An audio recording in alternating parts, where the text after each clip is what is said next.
We have moved past the tipping point for global war in the Middle East. Aircraft carriers crowd the Persian Gulf, the U.S. Navy having recently deployed a fourth aircraft carrier to the region, along with a fleet of underwater drones preparing for an inevitable attack on Iran. The United States having already sent 3 massive aircraft carriers to the waterways outside of Iran, including the USS Enterprise, the USS Dwight D. Eisenhower, and the USS Abraham Lincoln, will now add the USS John C. Stennis to the fleet. These ships are equipped with billions of dollars worth of weaponry and service personnel, and America's newest addition to the battlefront is invisible to those on land and can be controlled from anywhere in the world. Recent military maneuverings, as well as the deployment of a flotilla of 11 Russian warships, coincides perfectly with an upcoming UN meeting scheduled this Friday on July 20th. The United Nations will be discussing the armed conflict in Syria that has conveniently come on the heels of an intense media fury over the alleged Trimsa killings that, according to U.S. media outlets, has been a civilian massacre accounting for hundreds of civilian deaths. However, after a comprehensive UN investigation of the attack on the Syrian city on Saturday, it has been concluded that the attack on Trimsa actually targeted heavily armed rebels and terrorist groups, not innocent civilians. The findings directly contradict opposition claims of civilian killings by Assad forces. The West is playing a media blame game in order to aggravate popular support for a new war, and what is abundantly clear is that the United States is looking for a repeat of the Libyan invasion that left Muammar Gaddafi brutally murdered.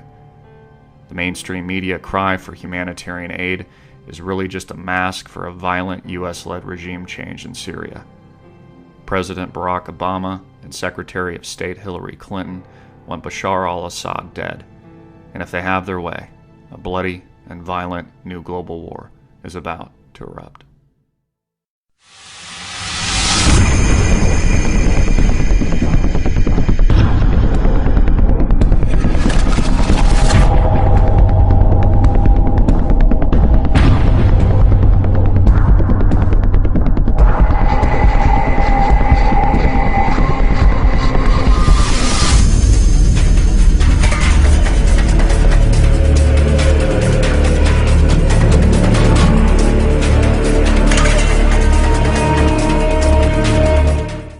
By now, you've probably heard of the controversy over New York City, where Mayor Michael Bloomberg proposed an all-out ban on soda products that are bigger than 16 ounces.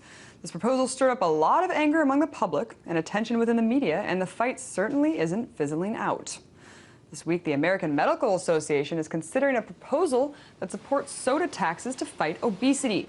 The association estimates that the tax on sweetened drinks would lead to a 5% decrease in the amount of critically overweight Americans and save the country $17 billion in healthcare costs over the next 10 years. So here at RT, we've come up with a possible scenario for what the future holds if more cities follow in the steps of Mayor Bloomberg. Our wonderful graphics department created this rendition of what could happen.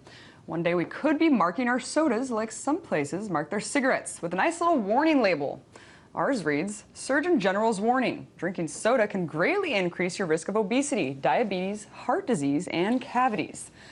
So there you have it, possible solution to cure America's soda addiction. Now argue about the reasons for this upswing in obesity all you want. It could be related to poverty or genetically modified foods, or it could come down to something like soda. But that's not the point.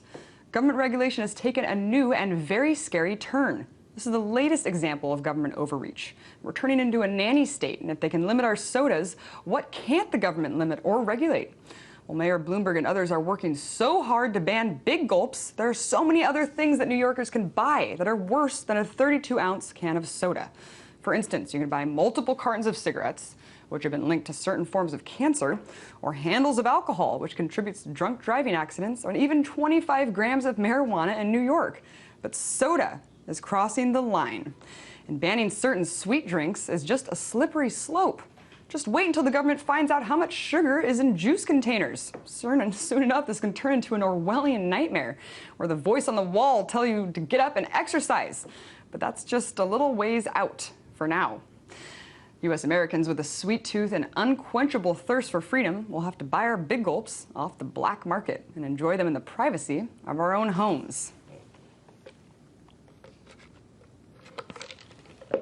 And that does it for now.